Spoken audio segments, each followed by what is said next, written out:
Havells BLDC Plus fan. Innovative technology, stunning designs, energy efficient range. Havells காற்று மாறும்.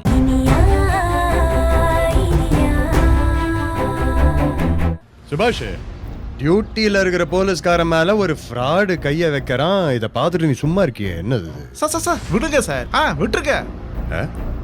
இவரு கைய வைக்கணும், ஆறுமுகம் சார் அவர் மேல கம்ப்ளைண்ட் பண்ணணும், அவரை ஜெயில உள்ள தள்ளி வெளு வெளு வெளு வெளுன்னு வெளுக்கணும்னா யாரால தடுக்க முடியும் சொல்லுங்க?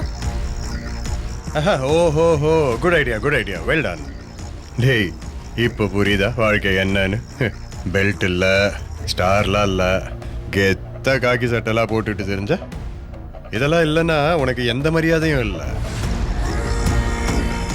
வர ஆடினா தானா அடங்க வேண்டியிருக்கும். இல்லைன்னா என்ன மாதிரி ஒருத்தன் வந்து தொலைச்சிருவான் உன்னை அடக்கிறதுக்கு. சரி, இனி அவன்கிட்ட என்ன சொன்னா? உனக்கு ஒரு விஷயம் தெரியுமா? நீ அனுப்புன ஆளுங்க வீடியோ எடுத்த என் போனை உடைச்சிட்டானுங்க. அன்னைக்காவது அவனுங்க உடைக்காம இருந்திருந்தானுங்கன்னா அப்பவே வேணும்னா உன்னை வேலையை விட்டு காலி பண்ணி இருந்திருக்க முடியும் என்னால. அப்ப கூட சாரு கிட்ட கேட்டேன், கையோட கமிஷனரை பார்க்காம எதுக்கு சார் ஒரு நாள் டைம் கொடுத்தீங்கன்னு. அதுக்கு சார் என்ன சொன்னார் தெரியுமா? ஏற்கனவே என்னாலதான் வாழ்க்கை போச்சுன்னு தப்பா புலம்பிட்டு இருக்கேன், இப்ப வேலையும் போச்சுன்னா கஷ்டப்படுவேன், இருக்கட்டும் அவனுக்கு ஒரு மனசு இருக்குன்னு சொன்னாரு. அது அவர் பெருந்தன்மை. நீ என்ன பண்ண? பார் ஓனரை செட் பண்ணி சாரை சஸ்பெண்ட் பண்ண வச்ச. ஆனா உன் வேலைக்கு அது ஒல வச்சது இல்ல.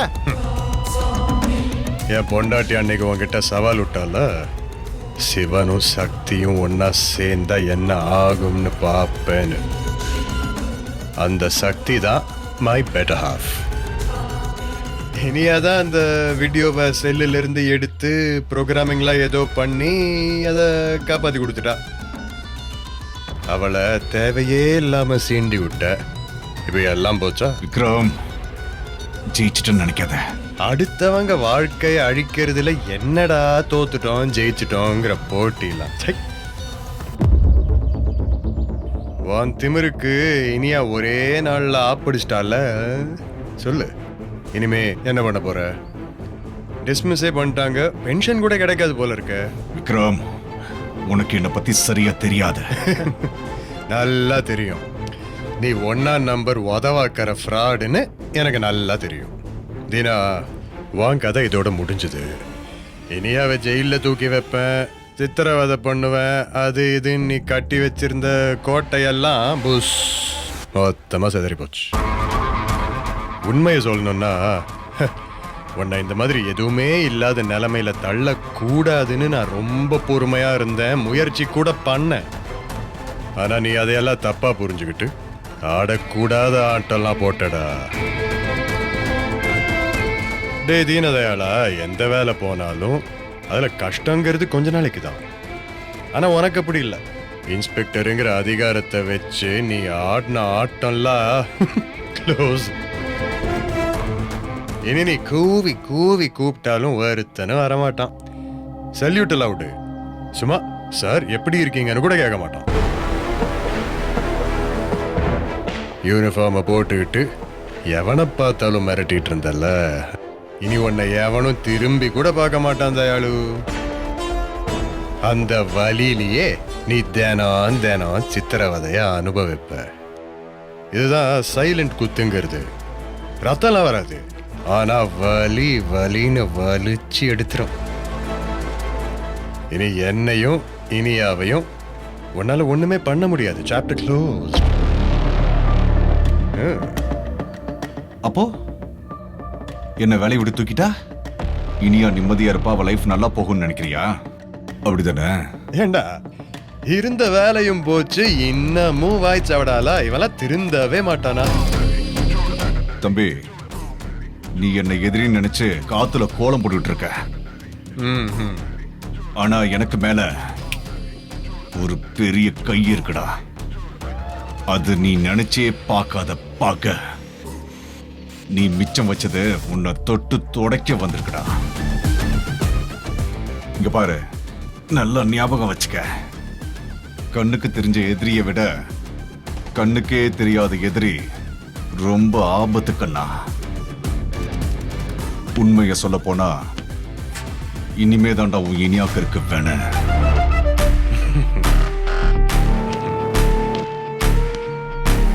சுபாஷ், சார் இவனுக்கு எவ்வளவு பட்டாலும் புத்தி வராது போல இருக்கு. என்ன சொல்லிட்டு போறான்? சார் அவருக்கு மர கலண்டுச்சுன்னு சொல்லாம சொல்லிட்டு போறாரு. விடுங்க சார், பாத்துக்கலாம். சுபாஷ், அவன் ஏதோ பழைய பகைன்னு சொன்னானே.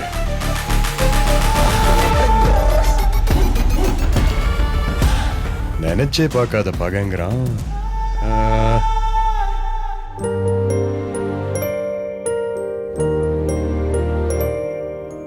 என்ன மத்தியானத்துக்கு கீரையா? ஏய், உன்னதான் கேக்குற, காது கேட்கல? எந்த சமையலா இருந்தா உங்களுக்கு என்ன? எனக்கு என்னவா? என்னடி பேசுற? உங்களுக்கு பிடிச்சத உங்க தங்கச்சி பண்ணி தருவா.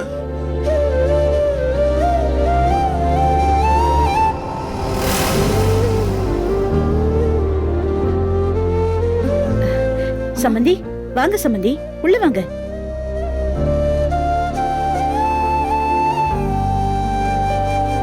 வாங்க அக்ஷயா. வாங்க அத்தை. வாங்க ஆண்டி. அந்த உறவையே முறிச்சுக்கலான்னு தான் இங்க வந்திருக்கேன். என்ன சொல்றீங்க சம்மந்தி? என்ன சொல்றீங்கன்னா, நான் என் மகனோட வாழ்க்கைக்கு இனிமேலாவது ஒரு நல்லது பண்ணணும்ல. அதான் வக்கீல் கிட்ட பேசி பரஸ்பரம் நாங்க பிரிஞ்சுக்கிறோம்னு எழுதி இதோ டைவர்ஸ் பத்திரம் வாங்கிட்டு வந்திருக்கேன். என்ன? இதுல உங்க பொண்ணு அக்ஷயாவை கையெழுத்து போட சொல்லுங்க. ஐயோ, ஐயோ, டைவர்ஸா? என்ன பேசுறாங்க? சம்மந்தி என்ன பேசுறீங்க நீங்க? என்ன பேசுறீங்கன்னா, நான் தான் அன்னைக்கே சொல்லிட்டு போனேன்ல. இன்னும் என்ன? ஆண்டி, இப்படிலாம் பேசினா எப்படி ஆண்டி? சூர்யாக்கு இதெல்லாம் என்ன சூர்யா? உன் அண்ணி இனியா அவன்கிட்ட இனிக்க இனிக்க பேசி அவன் மனசு கலைச்சா எல்லாம் சரியா போயிடுமா? ஆண்டி, இத பாருங்க, எங்களுக்கு பணம் காசை விட மானம் மரியாதை அதெல்லாம் தான் முக்கியம். அதுல இப்படி ஒரு இடி விழுன்னு தெரியாம போயிடுச்சு. இதுக்கு டைவர்ஸ் தான் சரியான முடிவா இருக்கும். அத்தை, சூர்யா புரிஞ்சுக்கிட்டாரு அத்தை. இப்போ திடீர்னு இப்படி பேசினா எப்படி அத்தை? நான் தான் தெரியாம தப்பு பண்ணிட்டேன்னு ஒத்துக்கிட்டேனே அத்தை. சீ, வாய மூடு. ச்சே, உன் மூஞ்சிய பார்த்தாலே எரிச்சலா வருது. ஆளை பாரு.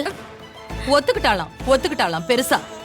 பண்ற அசிங்கத்தெல்லாம் பண்ணிட்டு கொஞ்சம் கூட வெக்கமே இல்லாம பேசிட்டு இருக்க. சம்மந்தி, அப்படி எல்லாம் பேசாதீங்க. உங்க மக பண்ண காரியத்தை பெருமையா நினைக்கிறீங்களா? ஆண்டி, நீங்க பெரிய மனுஷங்க, இப்படி எல்லாம் பேசாதீங்க ஆண்டி, ப்ளீஸ். இப்படி எல்லாம் பேசாம வேற எப்படிமா பேசுறது இந்த அசிங்கத்தை பத்தி? பண்றது எல்லாம் பண்ணிட்டு மன்னிப்பு கேட்டா எல்லாம் சரியாயிடுமா? சமந்தி, என் பொண்ணு தப்பு பண்ணிட்டாதான். அதுக்காக அவளுக்கு என்ன தண்டனை வேணாலும் கொடுங்க. ஆனா அவ வாழ்க்கையை அழிச்சிடாதீங்க. ஆண்டி, உங்க கோவம் புரியுது. சூர்யாவும் முதல்ல உங்களை மாதிரி கோவமா தான் இருந்தாரு. இனியா பேசி புரிய வைக்கலையா? ஆமா. சூர்யாவும் அதனாலதான் அக்ஷயாவை ஏத்துக்கிட்டாரு. ச்சே, ஒரு தப்ப நீங்க இத்தனை பேர் சேர்ந்து நியாயப்படுத்துறீங்களே. நான் தெரியாம தான் கேக்குறேன், இதெல்லாம் ஒரு குடும்பமா?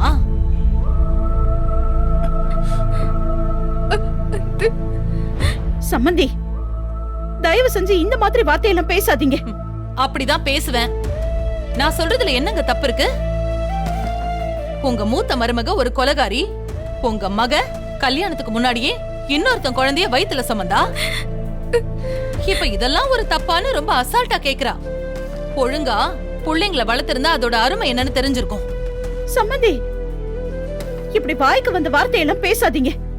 எங்க பொண்ணு பண்ணது தப்பு இல்லைன்னு நாங்க சொல்லல. நீங்க சொன்னாலும் சொல்லுவீங்க, ஏன் சொல்ல மாட்டீங்க? இத பாருங்க, என் பையன் என் பேச்சு கேட்டுக்கிட்டு ஒழுங்காதான் இருந்தான். நீங்களும் உங்க குடும்பமும் திட்டம் போட்டு அந்த இனியாவை அவன் கிட்ட பேச சொல்லிருக்கீங்க. அதனாலதான் அவன் இப்ப ஏதோ குழப்பத்துல இருக்கான். இப்ப சொல்றேன், இனிமே என் மக சூர்யாவுக்கும் உங்க பொண்ணு அக்ஷயாவுக்கும் ஒரு சம்பந்தமும் இல்ல. நீங்களே மரியாதையா உங்க பொண்ணு கிட்ட இதுல கையெழுத்து போட்டு கொடுக்க சொல்லுங்க. சம்மந்தி, வேணாம் சம்மந்தி, எதுவா இருந்தாலும் பேசி தீர்த்துக்கலாம். தயவு செஞ்சு என் பொண்ணை மன்னிச்சு ஏத்துக்குங்க. அப்பா இருங்கப்பா. அத்தை, இது சூர்யாக்கு தெரியுமா? ஏன், என்ன விஷயம்? அம்மா, அவருக்கு தெரியாம தான் இவங்க வந்திருக்காங்க. நான் அவருக்கு ஃபோன் பண்றேமா. ஐயோ சம்மந்தி, என்ன சம்பந்தி? என்ன சம்மந்தி? ஆ? நான் அவனை பெத்தவ இவ்வளவு நேரமா இங்க வந்து பேசிட்டு இருக்கேன். ஏன் முன்னாடி என் பையனுக்கு போன் போடுறேன்னா என்ன அர்த்தம்? ஆ? என்ன நினைச்சிட்டு இருக்கா இவ? அத்தை ஏன் இப்படி எல்லாம் பேசுறீங்க? என்னதான் இருந்தாலும் சூர்யா என்னோட புருஷன். அவர்கிட்ட நான் ஒரு வார்த்தை பேசணும்ல. சீ, வாய மூடு. உன் புருஷனா? இத சொல்றதுக்கு உனக்கு வெட்கமா இல்ல? எவன் கூடவோ ஓடி போய் கர்ப்பத்தை கலைச்சிட்டு வந்த உனக்கு என் பையன் புருஷனா? சூர்யா இத பாரு. என் பையனோட பேரை சொல்றதுக்கு கூட உனக்கு எந்த தகுதியும் கிடையாது. என் குடும்பத்தையே கெடுத்தவனி. அந்த இனியாதான் மயக்கி ஏதோ பேசி உன்னை என் பையனுக்கு கல்யாணம் பண்ணி வச்சுட்டா. உடனே என் பையனை ஏமாத்தி நீ நல்ல வாழ்க்கை வாழ்ந்துடலான்னு நினைக்கிறல்ல? சம்மந்தி, சும்மா சம்மந்தின்னு சொல்லி என்ன அசிங்கப்படுத்தாதீங்க. என்ன உங்க மருமக இனியா என் மகனை ஏமாத்தின மாதிரி என்னையும் ஏமாத்த பாக்குறீங்களா? ஆண்டி, உங்களை யாரும் ஏமாத்தல. நிலைமை அந்த மாதிரி இருந்துச்சு. நீங்க ஹாஸ்பிட்டல்ல வச்சு கல்யாணம் பண்ண சொல்லி கட்டாயப்படுத்தி எல்லாமே உங்களுக்கே தெரியுமே ஆண்டி. அப்படி இருக்கும்போது அக்ஷயாவை மட்டும் குறை சொல்ல முடியுமா? ஓ, குடும்பமே ஒன்னா சேர்ந்து ஒரே மாதிரி பேசுறீங்க. ஐயோ, அவ எதுக்காக சூர்யா கிட்ட பேசணும்னு சொல்றா? அதான் சூர்யாவை பெத்த தாய் நான் வந்திருக்கேன்ல, என்கிட்ட பேச வேண்டியது தானே? என்ன இருந்தாலும் சூர்யா அவ புருஷன் தானே. ச்சே, அப்படி இருக்கும்போது என்ன ஒரு மானகிட்ட குடும்பமா இருக்கீங்க. அசிங்கமா இருக்கு.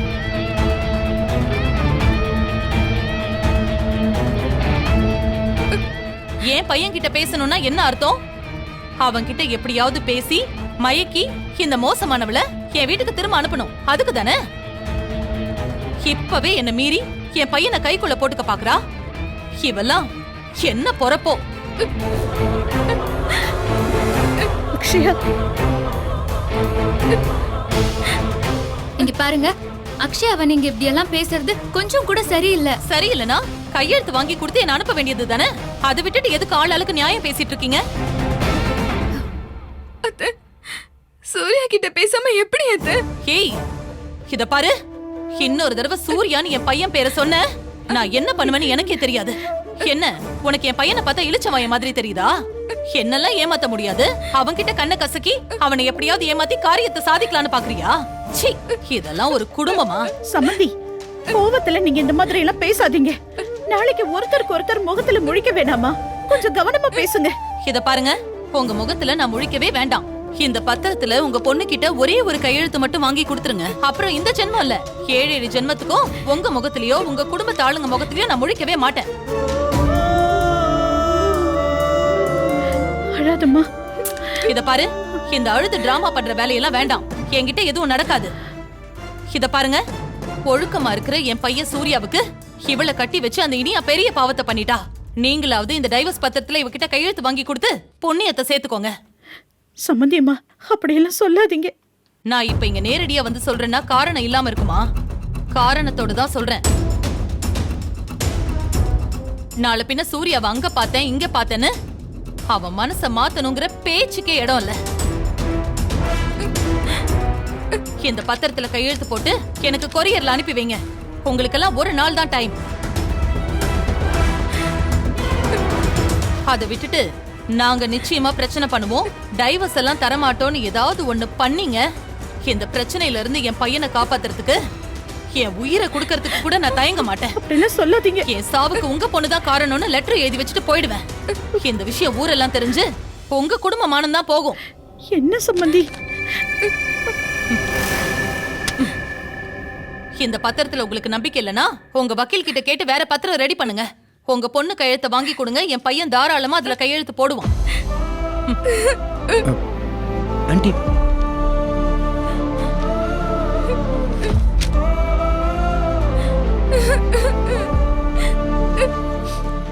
அத்தை, என்ன அத்தை இவ்ளோ மோசமா பேசிட்டு போறாங்க? பேசாம பின்ன என்ன கொஞ்சுவாங்களா? நான் தான் அன்னைக்கே சொன்னேன், தலையா அடிச்சுக்கிட்டேன். போச்சு, எல்லாம் போச்சு. என் மானம் மரியாதை கௌரவம் எல்லாம் போச்சு. ஏய், என்னடி பாக்குற?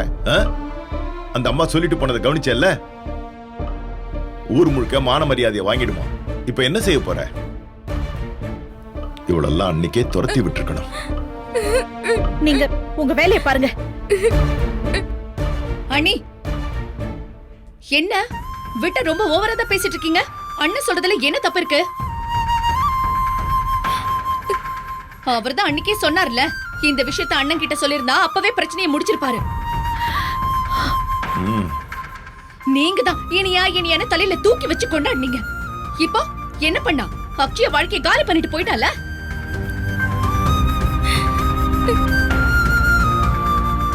கையெழுத்து போடலனா அசிங்கப்படுத்திடுவேன் அந்த அம்மா மிரட்டிட்டு போகுது. இனிமே அக்ஷய வாழ்க்கை அவ்வளவுதான், எல்லாம் முடிஞ்சு போச்சு. அண்ணே நீ வான, இவங்க இனிய மயக்கத்துல இருக்காங்க. நாம சொன்னாலே இவங்களுக்கு புரியாது. நீ வா. அழாத அக்ஷயா. அழாத, தைரியமாயிரு. அழாத அக்ஷயா, ஆகாது.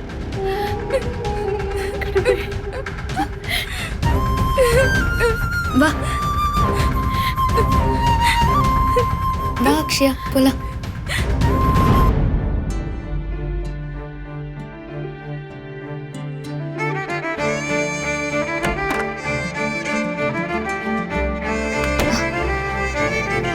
விக்ரம், ஏய் திரும்ப. என்ன விக்ரம்?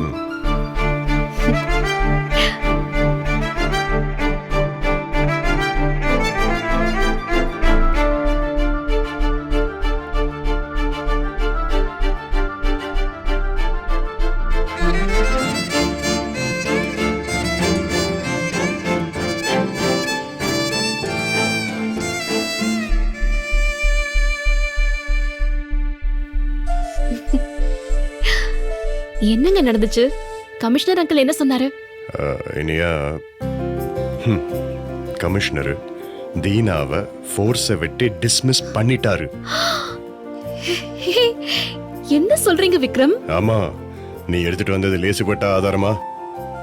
உனக்கு தெரியாது இனியா, அவன் என்னெல்லாம் பிளான் பண்ணியிருந்தான். கன் எடுத்ததும் நான் அவனை மிரட்டினேன். அவன் திமிரா ஆமா நான் தான் எடுத்தேன்னு சொன்னான். இதுதான் நீங்க என்கிட்ட அப்பவே சொன்னீங்களே. விஷயம் அது மட்டும் இல்ல, அவன் மேல கொஞ்சம் இறக்கம் காட்டினேன். அதுதான் பெரிய தப்பு. ஆமா இனியா, அப்ப வீடியோ ஆதாரம் கிடைச்சப்பவே சுபாஷ் சொன்னான், உடனே கமிஷனருக்கு இதை அனுப்பி வைப்போம் அப்படின்னு. நான் தான் அவன் ஏதோ பொண்டாட்டி போச்சேன்னு அழுதுட்டு இருக்கான், வேலையும் போச்சுன்னா கஷ்டப்படுவான், ஒரே ஒரு நாள் டைம் கொடுத்தான் பார்ப்போமேன்னு சொன்னேன். அதையும் அவன் பயன்படுத்திட்டான் தப்பா. அந்த செல்ல ஆட்களை வச்சு நாசம் பண்ணிட்டான். இல்லைன்னா அன்னைக்கு அவன் வேலை போயிருக்கும். வீடியோ போச்சேன்னு தவிச்சேன். ஆனா சரியான சமயம் பார்த்து நீ வீடியோவை மீட்டு கொடுத்த. சோ இப்போ தீனாவுக்கு வேலை போயிருச்சு. உடனே பெரிய கலாட்டாவே பண்ணிருப்பானே. கமிஷனர் முன்னாடி எப்படி கத்துவான்? அவரோட காலில் விழுந்து அழுது கெஞ்சி கூத்தாடி. ஐயோ, கமிஷனர் கூட விடல. விக்ரம், இவனால நீதான் ரொம்ப பாதிக்கப்பட்டிருக்க. நீயே இவன் யூனிஃபார்மை கைட்டுன்னு சொல்லிட்டாரு.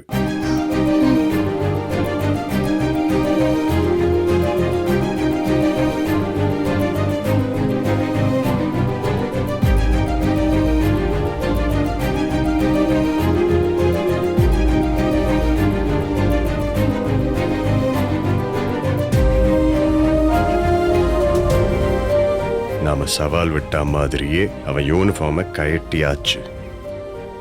ஐயோ, அப்ப அவன் முகத்தை பார்க்கணுமே. இது எல்லாத்துக்கும் நீ தான் காரணம் இனியா. இனியா, நீ இல்லனா அந்த வீடியோவே இல்ல. என்ன விக்ரம், இந்த வீடியோவை எடுத்ததே நீங்க தானே? ரெக்கவர் பண்ணது நீ தானே. வெளியே வந்தப்புறம் ஆறுமுகத்தை கட்சி மாறிட்டான்னு அடிக்கலா போனான். அப்பதான் சொன்னேன், நீ என்கிட்ட மோதி இருந்தாலும் விட்டுருப்பேன், ஆனா இனியா கிட்ட மோதிட்ட அப்படின்னு. ஹலோ, ஓவரா பில்டப் பண்ணாதீங்க விக்ரம், ஓகே? நான் ஒன்னும் பில்டப்லாம் பண்ணல. அவனை நான் முடிச்சு வைக்கணும்னு எத்தனை நாள் தவிச்சேன். ஒரே நைட்ல அவன் கதைக்கு நீ எண்டு கார்டே போட்ட. இன்னைக்கு வேணா நாம இப்படி சந்தோஷமா இருக்கலாம், ஆனா அவனால நீ எத்தனை சித்திரவதை அனுபவிச்சிருக்க. இல்ல விக்ரம், உள்ள இருந்து நான் பட்ட கஷ்டத்தை விட வெளியே இருந்து நீங்க பட்ட கஷ்டம் தான் அதிகம். No no no no. Iniya, இனிமே அந்த தீனதயாளன் நம்ம பக்கம் தலை வச்சு கூட படுக்க மாட்டோம். இனிமே நீ நிம்மதியா இருக்கலாம். என்